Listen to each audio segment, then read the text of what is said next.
அப்பரா. பராவித்தைன்னு ஒன்று இருக்கு, அதான் நம்ம பரவித்தை. பராங்கிறது பரவித்தை, பரஞானம் சொல்லுவாங்க. பரஞானம் இந்த உலகத்தை பற்றிய அந்த பூரண ஞானம், அதான் பரஞானம். அபராவித்தில சான்ஸ்கிரிட்ல சேர்த்தா நேர் எதிராகும், அர்த்தம் அனர்த்தம், தர்மம் அதர்மம். சேர்த்தாச்சுன்னா ஆப்போசிட் ஆயிடும். இதான் சமஸ்கிருதத்தில் ஒரு சொல் கூட சேர்த்தீங்கன்னா அது நேர் எதிராயிடும். அப்போ பராவித்தை அபராவித்தை. பராவித்தைங்கிறது பரஞானம், அபராவித்தைன்னா பரஞானம் இல்லை, இகஞானம். அதான் பரஞானத்துக்கு நேர் ஆப்போசிட் இகஞானம்.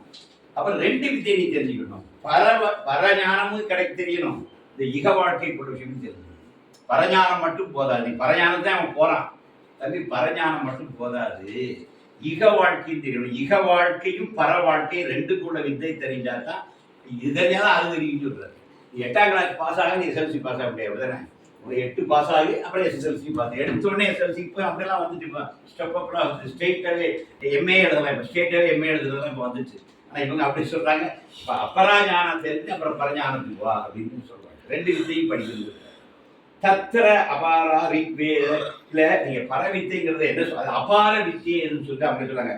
ரிக்வேதோ யஜுர்வேதா சாமவேதோ அதர்வ வேதா. ரிக் யஜுர் சாம அதர்வண வேதங்கன்னா அபராவித்தாள்.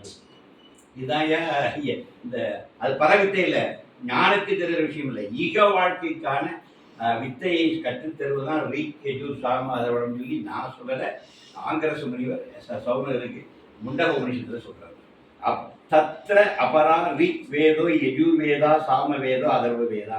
ரிக் யஜுர் சாம அதர்வண வேதங்கள் தான் சாதாரண அபார ஞானத்தை அபரா ஞானத்தையே தருவேன். இது நீங்க புரிஞ்சுதுங்க. வேதத்துக்கு உபனிஷத்துக்கு என்ன விளக்கம்? வேதி பண்டிகர்களே சொல்லியிருக்காங்க, வேத பண்டிட்டுகளே சொல்றாங்க. வேதம் என்பது கர்ம காண்டம், உபனிஷத்து என்பது ஞான காண்டம். ரெண்டு வித்தியாசம். வேதம் கர்ம காண்டம், உபனிஷத் ஞான காண்டம். வேதம் வந்து எதுதான் சொல்லுது, உங்களுக்கு வந்து கர்ம காண்டம். கர்மாங்கிறது இந்த உலகியல் வாழ்க்கை.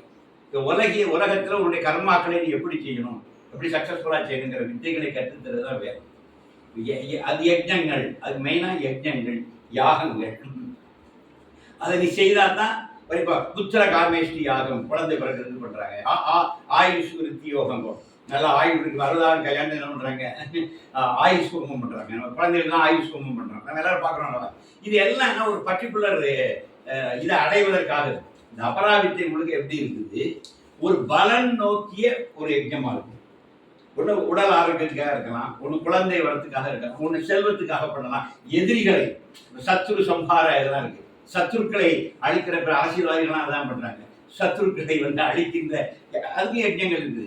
அஸ்வமேத யாகம், ஒரு குதிரையை அவுத்து விடுறான், அந்த குதிரை போற இடம் முழுக்க அந்த ராஜா போய் சத்திரியர்கள் அஸ்வமேத யாகம் பண்ணாங்க. குதிரை எப்படிலாம் போகுது, அந்த குதிரை யாரை எடுத்து கட்டி அந்த குதிரை போற எல்லா நாளும் இந்த ராஜாக்கு சொந்தம் அப்படின்னு நடந்துருக்கு.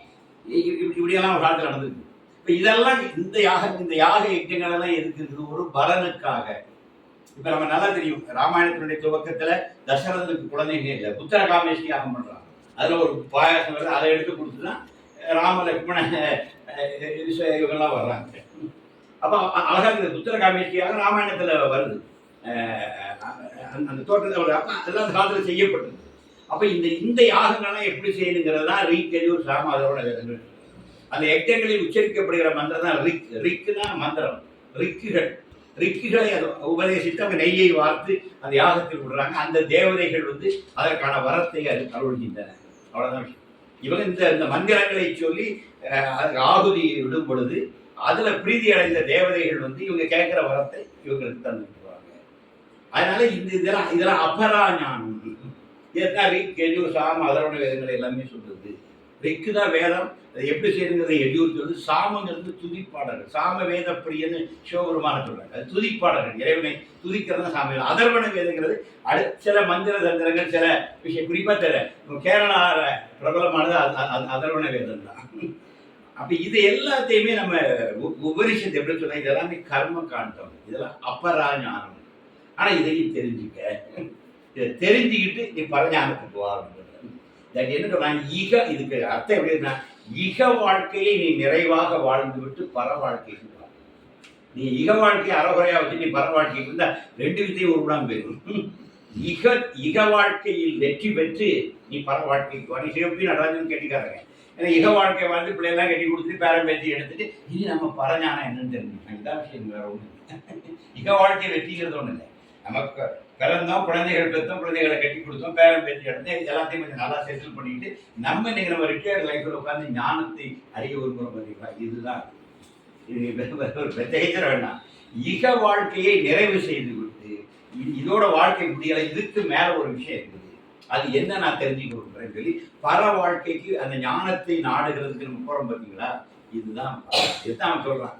அதான் இப்போ இதை படிச்சுட்டு நாளைக்கே மாரிதாசன் இறங்கி தேவிகா நீயெல்லாம் ஒரு மாயை, நான் நேரம் ஞானத்துக்கு குறைஞ்சிட்டு போனாருன்னா காங்கிரஸ் உங்களை காலை பிடிச்சி திரிக்குவார். மகனே, ரெண்டு ஆம்பளை பிள்ளை பத்திரிக்கை, 2 பேரையும் நல்லா படிக்க வை, 2 பேருக்கு ஒரு வேலை வாங்கி கொடு, 2 பேக்கையும் கட்டி கொடு, ஒரு பேரனா பேத்தியே வருவேன், கொஞ்சம் வளர்த்து கொஞ்சம் 3ஆம் கிளாஸ் வரை படிக்க வச்சு அப்படி அனுப்பி விட்டுட்டு அதுக்கப்புறம் ஆச்சரியமாக ஒரு இடத்துல உட்காந்து தியானம் யோகம் எல்லாம் பண்ணி இதான் விஷயம். நான் இதை நான் இப்போ சாதாரண வார்த்தைகளில் சொல்லிட்டேன். இக வாழ்க்கையை நிறைவு செய்து விட்டு நீ பர வாழ்க்கைக்கு வா. இக வாழ்க்கையை நீ ரொம்ப எக்ஸம்ஷன் உண்டு சார். ஒரு விவேகானந்தர் எக்ஸம்ஷனாக இருக்கலாம், ஒரு ஆதிசங்கரர் எக்ஸம்ஷனாக இருக்கலாம், ஒரு யோகி ராம் சுரத்குமார் எக்ஸம்ஷனாக இருக்கலாம். அது ரொம்ப பெரிய உயர்ந்த நோக்கத்துக்காக ஒரு பெரிய மிஷனுக்காக வந்தவங்க டக்குன்னு அவங்கள இந்த வாழ்க்கையிலேருந்து இக வாழ்க்கையிலேருந்து பகவானை தூக்கிடுவோம். அவங்கள டக்குன்னு பர வாழ்க்கையை கொண்டு வரலாம். மற்றபடி நம்மள மாதிரிப்பட்ட ஆட்களுக்கெல்லாம் இக வாழ்க்கையை நிறைவு செய்து விட்டு தான் பர வாழ்க்கை. இதுதான் நமக்குள்ள ரூட். இதான் நம்ம நேஷனல் ஹைவேஸ்லாம் நம்ம கார் போகும். நமக்கு இப்படிலாம் போக முடியாது. நமக்கு நேஷனல் ஹைவேஸ்லாம் அழகாக சௌகரியமா இக வாழ்க்கையெல்லாம் முடிச்சுட்டு அதிலே இந்த என்ஹெச்லேயே சுற்றிட்டு இருக்கக்கூடாது. ஏன்னா என்ஹெச்லேருந்து கொஞ்சம் மேலே ஏற போகணும். அதனால இந்த நேஷனல் ஹைவேல இருந்து இக வாழ்க்கை பர வாழ்க்கைங்கிற கொஞ்சம் கரடு முரடான ஒரு மேடை எழுகின்ற ஒரு ஒரு ஒரு மலைப்பாங்கான பாதைக்கு பயணிக்கிற மாதிரி அந்த ஞானம் ஆகும். அதனால இக வாழ்க்கையினுடைய நிறைவில் தான் பர வாழ்க்கைக்கான பயணங்கள். ஆனால் இக வாழ்க்கையிலேயே பர வாழ்க்கைக்கான ப்ரிப்பரேஷன் பண்ணலாம். இதுதான் நம்ம செஞ்சது. நம்மகிட்ட 2 டைப் பீப்புளும் இருக்கிறாங்க. இக வாழ்க்கையினுடைய இதை முடிச்சுட்டு பர வாழ்க்கையை குவாலிஃபைடு ஆளுக்குன்னு உட்காந்துருக்கோம். இக வாழ்க்கையை இன்னும் நிறைவு பெறாத சகோதர சகோதரிகளும் இருக்கிறீங்க.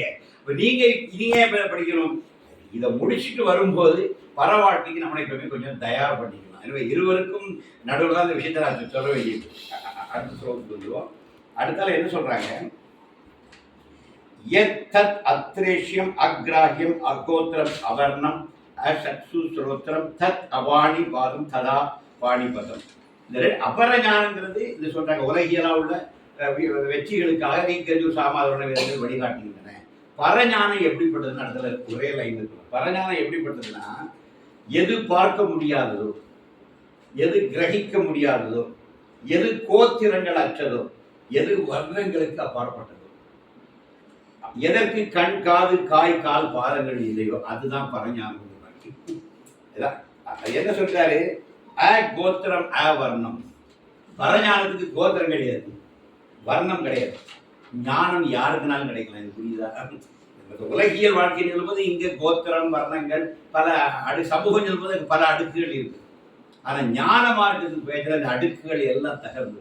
ஏன்னா ஞானத்துக்கு கோத்திரம் கிடையாது, வர்ணம் கிடையாது. ஞான நாட்டம், ஞான தாகம் யாருக்கெல்லாம் இருக்குதோ அவர்களுக்கு ஞானம் அருளப்படுகிறது. நோ, அதுக்கு குவாலிஃபிகேஷன்ஸ்லாம் கிடையாது. பரஞான அபர ஞானத்தை முடிச்சுட்டு இக வாழ்க்கையை முடிச்சுட்டு வந்தாச்சுன்னா நீ பர வாழ்க்கைக்கு தயாராக. அதனால இது ஓங்கிட்டு கோத்திரம், கோத்திரம் கோத்திரம், கோத்திரம் என்ன வர்ணம் வர்ணம் அப்படின்னு சொல்லுது. அதுதான் பரம். தத் அபாரி பாணி பாதி கை கால் ஒன்றும் கிடையாது, கிரகிக்க முடியாது. அதான் சொல்ல ஞானத்தை எச்சில்படுத்த முடியாதுன்னு நம்ம பார்த்தீங்களா? அந்த பிரம்மம் எச்சில்படுத்த முடியாதுன்னு சொல்றாங்க. பிரம்மத்தை சொல்ல முடியாது, உணர்த்த தான் முடியும். இவர் கூட ஆங்கில சொல்லிட்டு எமக்கு உணர்ச்சி வீராக தான் கேட்டார். எனவே தான் என்ன சொல்றான், இதுக்கு கை கால் மூக்கு கிடையாது, இது கோத்திரத்திலையும் சிக்காது, வர்ணத்திலையும் சிக்காதுனா உயர்ந்த கோத்திரத்தில் பிறந்திருக்கேன், பரத்வாஜ கோத்திரத்தில் வந்திருக்கிறேன், ஞானமே எனக்கு வேணா வராது. நீ அதுக்கான பக்குவம் தான் அது உன்னை அடையும். கோத்திரத்தை சொல்லி நீ கேட்க முடியாது, வர்ணத்தை சொல்லி நீ இதை கேட்ட முடியாது. நீ அதற்கு பரிபக்குவம் அடைகின்ற போது அவனுக்கு பரஞானம் தரப்படுங்கிறத சொல்றேன். அதனால அந்த குவாலிஃபிகேஷன்லாம் பரஞானத்துக்கு நிற்காது. அங்க ஞான நாட்டம், ஞான வேட்கை, அந்த அந்த ஆத்ம இது சொல்லுவாங்க, அந்த அந்த சைவ சித்தாந்தம் ஒன்று சொல்லுவோம், அந்த நிலை சித்த சுத்திலாம் ஆகணும். அப்படி ஆனாதான் உங்களுக்கு அது கிடைக்கும். அந்த பக்குவம், அந்த ஆத்ம பக்குவம் வந்தவங்களுக்கு அது அருளப்படும். நித்தியம் விபு சர்வகதம் சூக்ஷ்மம் தத் அபயம் யத் பூதயோனி பரிஷ்யாந்தி தீரா. அந்த ஞானம் எப்படி இருக்குன்றதை எக்ஸ்பிளைன் பண்றாங்க. ஞானம் இப்படிப்பட்ட அந்த ஞானம் எவ்வளவு பறந்து விரிஞ்சிருக்கு தெரியுமா? எது நிரந்தரமானதோ, எது பலவிதமாக வெளிப்பட்டு இருக்கிறதோ, எது எல்லாவற்றுக்குள்ளும் வியாபித்திருக்கிறதோ, எது நுட்பமாக, அதான் சூட்சுமம், எது நுட்பமாக உள்ளதோ, எதை மேலும் பகுக்க முடியாதோ, எது பூத யோனியாக திகழ்கிறதோ, அதுவே பரஞானம். ஞானிகளால் மட்டுமே இது உணரத்தக்கது. பரிஷ்யாந்தி தீரா சொல்றாங்க. இது தீரர்களால் அடையப்படுவது. தீராங்கிற வார்த்தை மிக பெரும் ஞான வீரர்களால் அடையப்படுவதுதான் ஞானம். ஞானம் அடைவதற்கும் பெரிய வீரம். நான் ஒன்று தெரியுமா? இந்திய ஞானிகள் கூட எடுத்துப்பாங்க, அவ்வளவு சத்திரியனாக இருப்பாங்க. புத்தன் யாரு? சத்திரியன். மகாவீரர் யாரு? சத்திரியன். ராமன் யாரு? சத்திரியன். கிருஷ்ணன் யாரு? எதுகுல சத்திரியன். நீங்க நல்லா வெற்றி பெற்ற ஆளுநர் எடுத்து பார்த்தீங்கன்னா ஞான மார்க்கத்துல சத்திரியர்களாக இருந்திருக்கிறார்கள். பெரிய பெரிய வீரர்கள், மாபெரும் வீரர்கள். அப்ப இவங்கெல்லாம் இக வாழ்க்கையில மிகப்பெரிய வீர புருஷர்களா இருந்திருக்கிறாங்க. புரியுதா? இக வாழ்க்கையினுடைய மிகப்பெரிய வீர புருஷர்கள் தான் என்ன இருக்கிறாங்க? பர வாழ்க்கைக்கான ஞானிகளாக மறந்திருக்கிறாங்க. இப்ப இந்த ஸ்லோகம் புரியுதா? இக வாழ்க்கையில் மாபெரும் வெற்றி பெற்றவர்கள் தான் பர வாழ்க்கையினுடைய சிகரங்களை தொட்டு இருக்கிறார்கள். இது புரியுதா? ஒரு ராமன், ராமனால அப்படி சார், ராமன் தான் அப்படி இருக்கிறான். உனக்கு நாளை காலையில பட்டாபிஷேகம் சொல்றாரு சொல்லுங்க, அடுத்த நாளே இருந்து சொல்றாரு உனக்கு பட்டாபிஷேகம். அவர் வரல, ஒரு ஆள் அனுப்பி கைகையை வந்து சொல்றான், ராமா உனக்கு பட்டாபிஷேகம் இல்லையா, ரொம்ப சந்தோஷம் என்று அப்பா சொன்னார். அப்பா எதுக்கு சொல்லணும்? அம்மா நீ சொன்னாலே நான் கேட்டுக்க மாட்டேனா, எதுக்கு பட்டாபிஷேகம்? தம்பி பரதன் முடிச்சுடுறான், ரொம்ப சந்தோஷம்மா. அதோட ராமா நீ 14 வருஷம் காட்டுக்கு போகணும், போயிடலாம்மா. இதுதான் ராமன். முதல் நாள் இது ராமாயணம் சொல்லுது சார். அப்பதான் கம்பன் ஒரு வார்த்தை போட, அன்றளர்ந்த தாமரை வென்றதம்மா கம்பன் சொல்றான். முதல் நாள் பட்டாபிஷேகம் சொல்றாங்க, ராமரெல்லாம் ரெடி ஆகிறாரு. அடுத்த நாளே கைகை போறா, தசரத வராங்க. தசரத அங்கனே மயங்கி விழுந்துட்டான். நீயே போய் சொல்லுன்னு விழுந்துடுறான். அதனால கைகை வந்து அப்பா சொன்னாங்க, உனக்கு நாளைக்கு உனக்கு இல்ல இது. அப்பா எதுக்குமா சொல்லணும்? அம்மா நீங்க சொன்னா நான் கேட்டுக்க மாட்டேனா, உனக்கு இல்ல தம்பி பரதனுக்கு தான் முடிச்சு விட போனா, ரொம்ப சந்தோஷமா இருக்கு. அடுத்தால சொல்றாரு, அவன் முடிச்சு விடுவான், நீ 14 நாட்கள் காட்டுக்கு போயிட்டு வா என்று அப்பா சொன்னான். சரிம்மா அது சொன்ன உடனே முகம் எப்படி ஆச்சுதான், அங்கு அலர்ந்த தாமரை வென்றதம்மா. அன்னைக்கு பூத்த தாமரை கூட முகம் செய்யுது. நாடு நாளும் அதுதான், காடு நாளும் அதுதான். நீ நாட்டின் மன்னனாகும் சொன்னா அதே ரியாக்ஷன் தான், நீ காட்டுக்கு போனாலும் அதே ரியாக்ஷன். இப்படி இருக்க முடியுமா? இப்படி இருக்க வந்தா இப்படிப்பட்ட சத்திரியன் தான் நீங்க ராமாவதாரம் ஆக முடியும். உங்களுக்கு புரியுதா? வாழ்க்கை சிலர் துவைச்சு காயப்படும். அப்பவும் தன்னுடைய சமநிலை பெறலாமல் யார் இருக்கிறனா அவனே ஞானி. அவன் சத்திரியனா இல்லை, அந்த சத்திரியன் ராமன் என்கின்ற சத்திரியனுக்குள் ராமன் என்கின்ற ஞானம் சிரிக்கிறது. அதாவது ஆட்சி அதிகாரம் வரும் போகும். அவன் இதுல எல்லாம் ஒண்ணு இல்லை. நீங்க நம்ம அரசியல்வாதிகளை பாருங்க, ஆட்சி அதிகாரத்துக்காக அடிச்சுட்டு சாகிறான். வெக்கம் கட்டு மானம் கட்டி நேற்று வரை கண்டப்பட்டோம், நீங்க ஒன்னாகிறாங்க, கழுத்தை கட்டு அழுகலாம், கேட்டா இது கூட்டணின்னு சொல்லிடுவான். இன்னைக்கு உலகத்தை பாருங்க, இவ்வளவு சத்திரிகளை பாருங்க, இந்த ஆட்சி அதிகாரத்துக்காக எப்படி நாகத்திற்கு போட்டு இன்னைக்கு அலையலாம். அன்றைக்கு ஆட்சி அதிகாரம் வேண்டாம் சொன்னாலும் அந்த அளர்ந்த தாமரை வென்றதோடு இறங்கி நடந்துகளே 14 ஆண்டு காலம் வனவாசத்துக்கு போதையா. அன்னைக்கு தர்மர்களும் இவர்களும் ஒரு சொல்லுக்காக தானே வனவாசம் போகலையா அவங்கெல்லாம். அன்னைக்கு சொல்லிட்டாங்க சார், அவன் அப்படியே சொல்லி அவன் படைகளை வச்சு சண்டை போட்டான். ஒரு யுத்தம் தான் நடந்திருக்கும். ஒரு பகடை ஆனாங்க சார், பகடையில தோத்து போயிட்டான். நீ வனவாசம் பண்ணி சரின்னு கேட்டு போயிட்டாங்க. ஒரு வார்த்தைக்கு தானே சார் பண்ணிட்டான். பேசி விளையாடுனா விளையாட்டுடைய முடிவு எப்படியோ அதன்படி. அப்ப அன்றைக்கு ஒரு வார்த்தைக்கு படிந்தார்கள். அன்னைக்கு முடியாதுன்னு சொன்னா கூட இவன் ராஜா தானே, இவன் சொன்னா சரி, பஞ்சபாண்டவருடைய ராஜ்யம் கையில தானே இருக்குது. ஒரு பகடை தானே ஆடினாங்க, பகடையில தானே விளையாடுங்க, ஒரு சொல்லு தானே, விளையாட்டுக்கு தானே விளையாடு. சரி விளையாட்டு தான்ப்பா, இதெல்லாம் யாருப்பா சீரியஸா இன்னைக்கு விளையாடு தானே செஞ்சோம், விளையாட்டு நாட்டை தான் கொடுக்க முடியுமா? அதெல்லாம் முடியாது, அது விளையாட்டு தான் முடிஞ்சு அப்படின்னு சொல்லிட்டு உதவி தண்ணி வந்துடும். அதிகாரத்தை விட்டு கொடுப்போம்னா. ஆனா அன்றைக்கு சத்திரியர்கள் அதிகாரத்தை மிக துச்சம் என மதித்தார்கள். நீ சத்திரியன்னு சொன்னாலும் ஓகே, என்னை காட்டுக்கு போற வனவாசின்னு சொன்னாலும் ஓகே. இதுதான் இந்த சமநிலை. வாழ்க்கை ஒரு வசனத்திலே வைக்கின்ற வாழ்க்கை ஒரு தள்ளி காலை போட்டு மீதி. இந்த 2 நேரத்திலையும் உங்களுடைய சம பலம் 2. அவன் புரியுதா? வாழ்க்கையில இன்ப துன்பம் 2. இன்பம் வந்து ஆடிடக்கூடாது, துன்பம் தோன்றக்கூடாது. வாழ்க்கையில இன்ப துன்பம் மாறி மாறி வரும். உடல் இருந்தால் 15 நாள் ஆரோக்கியமா இருக்கும், 15 நாள் தகராறு படும். ஒரு இருமல் தும்மல் வராமல் எவனா வாழ முடியுமா? ஒரு வருடத்தில் ஒரு 2 ஜலதோஷம் வராதா? 3 தொண்டைக்கட்டு வராதா? ஐயோ வாழ்வே நான் போச்சு, நான் எவ்வளோ சாமி கும்பிட்டேன், எவ்வளோ வெள்ளி செவ்வாய் எவ்வளோ சுற்றினேன், சாமி எனக்கு இடுப்புலியை கொடுத்தாரு. கால் வயசாயிட்டா இடுப்பு வலிக்கும், முட்டு தெரியும், கால் தெரியும், அதெல்லாம் வயதாகிட்டு அடையாளம். உடல் இருந்தால் உடல் ஒரு நாள் தேயத்தானே செய்யும். இது அடையதான ஞானம். இது உடலுடைய இயற்கை. உடல் வந்து கொஞ்ச நாள் ஆரோக்கியமா இருக்கும், வயசாயிட்டா கொஞ்சம் கொஞ்சமா தளர்ச்சி அடையும். இது உடல் இயற்கை. அப்படின்ட்டு உள்ள இருக்கிற அந்த ஆத்மா வந்து அப்படி இருக்கும். இதுதான் ஞானம். வாழ்க்கை இன்ப துன்பங்கிற 2 பரீட்சை, 2 மருந்து கொடுத்துட்டே இருக்க, 2ஐயும் சமமா எடுத்துக்கிட்டு முகம் சுழிக்காம 2ஐயும் இது வாழ்க்கையை தருகிற பிரசாதம் அப்படின்னு ஏத்துக்கிற ஒரு பக்குவம் வரும். அதுதான் ஞானம். இப்ப இக வாழ்க்கையிலேயே அதை கொண்டு நம்ம இக வாழ்க்கையிலேயே நீங்க இப்படி தயாரானாதான் பர வாழ்க்கை டக்குன்னு வந்து விடுங்க. இக வாழ்க்கையிலேயே பக்குவம் அடைஞ்சிட்டீங்கன்னா பர வாழ்க்கை நெக்ஸ்ட் செகண்ட் உங்க வாசல் வந்து தட்டிக்கிட்டீங்க. அது ஆட்டோமேட்டிக்கா டெலிவரி ஆயிரும். அது நம்ம டைரக்டா டெலிவரி ஆயிடும். யாருமே அவனை டைரக்ட் டெலிவரி ஆகிடும். இப்போ இக வாழ்க்கையிலேயே அந்த பரிபோக்கு வந்து நான் சொல்றேன் சார், சன்னியாசியா சாமியாரா போறது ரொம்ப ஈஸி. கிரகஸ்தலாக ஒரு கொண்டாட்டி கிட்ட 2 பிள்ளையை பற்றி வாழ்றதான் சன்னியாசி வாழ்க்கையோட கஷ்டம். எனக்கு அனுபவிச்சு சொல்றேன். ஒரு பிள்ளைய பற்றி கட்டி கொடுத்தவர்களை படாபாடு நாக்கு தள்ளிது. நமக்கு 2 பிள்ளைல பெற்று இல்லைங்க. அந்த காலத்தில் 10 பிள்ளை பற்றி வளர்த்தாங்கன்னு தெரியுது. நீங்க 2 பிள்ளையை பற்றி வளர்த்த முடியக்குள்ள நாக்கு தள்ளி போயிடுது. ஒரு சன்னியாசி ஈஸி சார். அவங்கள்ட்ட காய் கொடுத்து அவங்க பிரம்மாஸ்மிக்கு 4 ஸ்லோகத்தை கொடுத்து அவன் மாற்ற நிம்மதியாக உட்காந்துடலாம். ஒன்றும் கிடையாது. 3 வேளைக்கு சாதம் வந்துன்னா ஆசிரமத்தில் சாப்பிட்டுக்கலாம், அப்படியே தவம் பண்ணிட்டு இருக்கலாம், அப்படியே போயிட்டு இருக்கலாம். நாங்கள் எந்த பெரிய துன்பத்தையும் வேறு ஒன்றும் இல்லை. இங்கே தான் அவ்வளோ வருது. இங்கே ஈஸியாக கியூ கட்டி நிற்கிது. நான் என்னுடைய பல நண்பர்கள் நீங்கள் பார்க்குறேன், ரயில்வே ஸ்டேஷன்லாம் நிற்கிறாங்க. என்கிட்ட 2 பிள்ளை இருக்கான். அவ்வளோ இங்கே அது மகன் பிள்ளை இருக்கலாம், வழக்க போயிருக்கா ஹைதராபாத்தில். நீ எங்கே நான் மகா கூப்பிட்டுருக்கா, நான் மெட்ராஸுக்கு போகிறேன். நீ பாதி புரிச்சு பண்ணியாவது ரயில்வே ஸ்டேஷன்லாம் சந்திச்சுக்கிறாங்க. ஏன்னா மகா இருந்ததுன்னா அவளுக்கு 2 பிள்ளை, இவளுக்கு 2 பிள்ளை. இதை பெற்று வளர்த்து ஒரு ஸ்டேஜ் ஆகிறது வரை நம்ம தானே போகணும். அதனால எங்கள் நண்பர்கள் நிறைய பேரை நான் ரயில்வே ஸ்டேஷனில் தான் மீட் பண்ணுறேன். நானும் கிளம்பாம ஒரு கட்டத்தில் ஒரு 6 மாதம் அப்படி ரயில்வே ஸ்டேஷனில் மீட் பண்ணுவோம். நான் சர்வீஸில் இருந்து என் மகா ஃபாரினில் இருந்தேன், மருமக ஃபாரின் இருந்தால் இவன் ஒரு 6 மாதம் பெங்களூர் இருக்கா, துணைக்கு 15 நாள் லீவ் போட்டு இவன் 15 நாள் போயிட்டு வருவான். இவன் வந்து இறங்குற ட்ரெயினில் நான் ஏறுவேன், நான் போவேன். இப்படி நாங்கள் ஒரு 3-4 மாதம் மெயின்டைன் பண்ணுவோம். That is life. நீங்கள் பார்த்து நிறைய பேருடைய வாழ்க்கை அப்படி.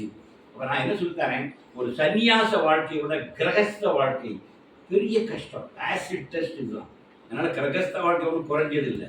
கிரகஸ்த வாழ்க்கையில எல்லாத்தையும் ஒருத்தர் சம நிலையில் இருந்து எல்லாத்தையும் பாவித்து தன்னுடைய பேலன்ஸ் தவறாம ஒருத்தர் இருக்கான அவன் ஞானம் அடைகிறான். கிரகஸ்த வாழ்க்கையில் வெற்றி பெற்றாலே நீங்கள் பரஞானத்தை அடைய கடவீர்கள். இதுதான் உண்மை. ஏன்னா இது அவ்வளவு கடினம். இது ரொம்ப கடினம். இல்லை பந்த பாசம் பிள்ளை எல்லாம் இருக்கும், இது எல்லாம் வரும். யாரை ரொம்ப தூக்கி வளர்ப்போமோ அவன் தான் உதைப்பான் கடைசியில். அது இன்னொரு சைடு. எந்த பிள்ளை மேல ரொம்ப அன்பு பாசம் வரமோ அதான் எட்டிட்டு முதல்ல மிதிக்கும். நம்ம சொல்ல வாழ்க்கை. அப்ப இது எதுக்கு ரைட்டு? அப்படித்தான் இருப்பான், அவன் அப்படித்தான் இருப்பான், அது அவன் இயற்கை. அதனால இதுதான் அந்த ஒரு ராமகிருஷ்ணன் அடிகள் கதை சொல்வாரு. ஒரு தேள் வந்து ஆத்துல விழுந்துடும். அதை வந்து ஒருத்தர் எடுப்பார், எடுத்து கரையில விட பார்ப்பார். அந்த தேள் அவரை கொட்டும். உடனே ஆனாலும் அதை காப்பாற்றி கரையில விடுவார். அப்போ சிஷின்னு சொல்லுவான், இந்த தேடு தான் கொட்டுதே சாமி, அதுக்கப்புறம் அதை ஏன் எடுத்து காப்பாற்றி கரையில விடுறீங்க? கொட்டுவது தேளினுடைய குணம், அதை பொறுத்து கொள்வது ஞானியினுடைய குணம். இது ராமகிருஷ்ணன் உதாரணம் தான். நம்ம கொட்டுதாம்மா, பிள்ளைன்னா கொட்டதான் செய்யும். பிள்ளைய பார்த்தா கண்ணீர், தென்னையை வச்சா இளநீர். கண்ணதாசன் அப்படி பாட்டுல சொன்னாங்க, பிள்ளைய பார்த்தா கண்ணீர், தென்னையை வச்சா இளநீர்னு கண்ணதாசன் அன்னைக்கு இது அழகா 2 வரியில சொல்லிட்டு போயிட்டாங்க. அப்ப என்ன கேட்டதுன்னா, நீங்க அதனால கிரகஸ்த வாழ்க்கை இந்த பர வாழ்க்கை இந்த இக வாழ்க்கை ஒன்றும் குறைஞ்சது இல்லை சார். இக வாழ்க்கையை ஒரு சவாலா எடுத்து நம்ம சமநிலையோடு சந்திச்சு இக வாழ்க்கையினுடைய சமநிலை பெறலாம இருந்துட்டாலே நீங்க ஞானி ஆயிடுவீங்க. இப்ப இக வாழ்க்கையில் வருகிற சோதனைகள் கஷ்டங்கள் எதுக்கு? உங்களை பர வாழ்க்கைக்கு பக்குவப்படுத்துகிறது. அது தெரிஞ்சுது. இப்ப தெரியுதா? குடும்ப கஷ்டம் நஷ்டம் கவலை எல்லாம் எதுக்கு? உன்னை பரிபக்குவப்படுத்துவதற்கு. எந்த நிலையிலும் உன்னை சமநிலை பெறலாமல். இன்பம் வந்தால் நாளைக்கு திரும்ப வரும். காலை மாலை மாறி, பகல் இரவு மாறி மாறி மாறி வரும். இதெல்லாம் உலக இயற்கைப்பா. வாழ்க்கைனா இப்படிதான் இருக்கும். நம்ம குடும்பத்துல யாரு ரொம்ப கஷ்டப்பட்டோம் அவங்க தான் நம்மளை முதல்ல அவமரியாதை பண்ணுவாங்க. இதெல்லாம் குடும்ப வாழ்க்கையில சகஜம்தான்ப்பா.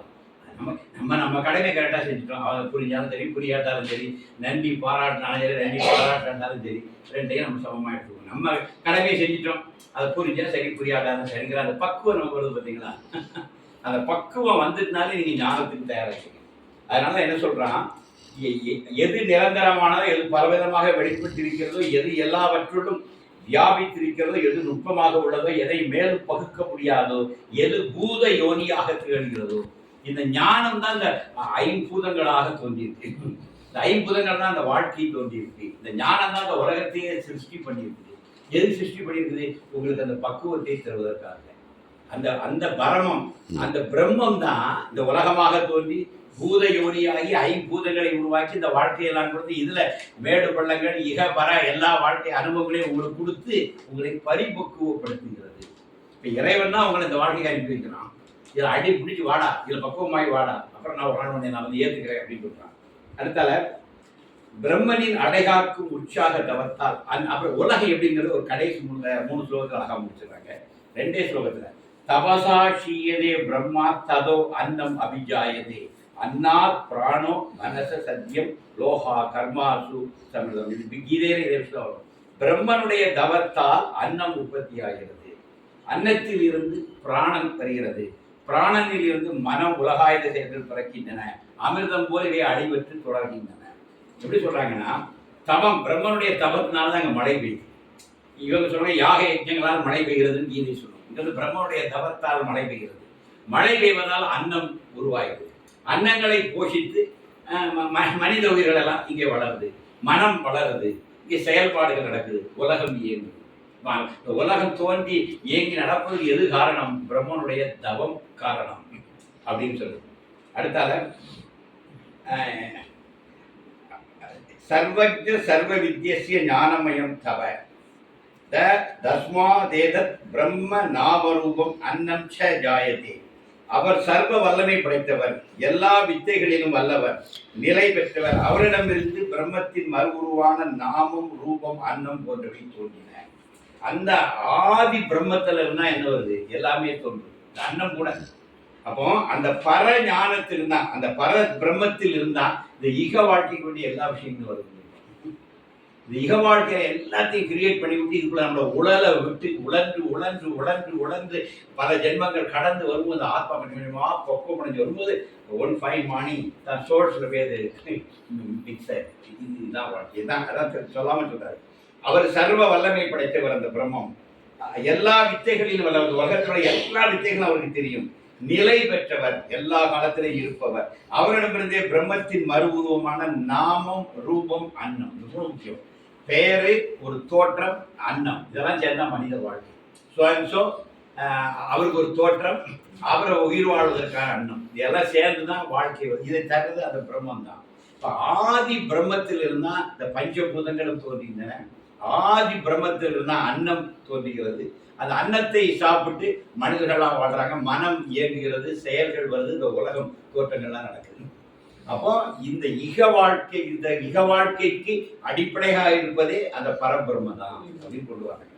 அது எதுக்கு தோற்றுவிக்குன்னா, நீங்க இதுல உழன்று உழன்று பக்குவம் அடைந்து அந்த பரத்தை சென்று அடைவதற்கான ஒரு பேட்டில் ஃபீல்டு, ஒரு இதான் உங்களுக்கு டெஸ்ட், ஒரு பரிசோதனை களமாக இந்த வாழ்க்கையை தெரிகிறது என்பதுதான் இந்த முண்டக வருஷத்தினுடைய முதல் அத்தியாயம் சொல்லிச்சுன்னா. 2 புரிஞ்சிருப்பீங்க. 2 வித்தை இருக்குது, பரவித்தை, அபராவித்தை. அபராவித்தை என்பது வந்து இந்த உலகத்தை நல்ல வண்ணம் வாழ்வதற்குரிய ஞானத்தை தருவது. பரஞானம் என்பது இந்த உலக வாழ்க்கை நிறைவு பெற்ற போது பரஞானத்தை அடைவதற்கான விஷயம். இந்த உலக வாழ்க்கையினுடைய வெற்றிக்கு ரீகேது சாம அதர்வண வேதங்கள் இருக்கின்றன. பரஞானத்துக்கு வந்து ந கர்ம ந வர்ண, அது வர்ணம் கிடையாது, கோத்திரம் கிடையாது, ஒன்றும் கிடையாது. ஞானம் பரிசுத்தமா பரிபூர்ணமா இருக்கு. யார் வேணாலும் அதை சென்று அடையலாம். அதுக்கு எந்த ப்ரையர் குவாலிஃபிகேஷன் அது கிடையாது. ஆனால் அந்த ஞானம் தான் இந்த உலகத்தையே கிரியேட் பண்ணியிருக்கு. இந்த பிரபஞ்சம், இந்த பஞ்சபூதம் எல்லாத்தையும் அந்த ஞானம் தான் கிரியேட் பண்ணியிருக்கு. இந்த உலக நாடகம் தான் அதுதான் நடக்குது. இந்த உலக நாடகம் நடக்கும்போது தான் இந்த ஆத்மா பக்குவம் அடைஞ்சு ஒரு ஜென்மத்தில் இது அந்த எங்கிருந்து வந்தோமோ அந்த இடத்த போய் அடைகிறது. அதுதான் ஆத்ம சாட்சாத்காரம் அப்படிங்கிற விஷயத்த இந்த முண்டகோபனிஷத் சொல்லுது. இதை நாம் எடுத்துக்குவோம். யோகிராம் சரத்குமார், யோகிராம் சரத்குமார், யோகிராம் சரத்குமார்.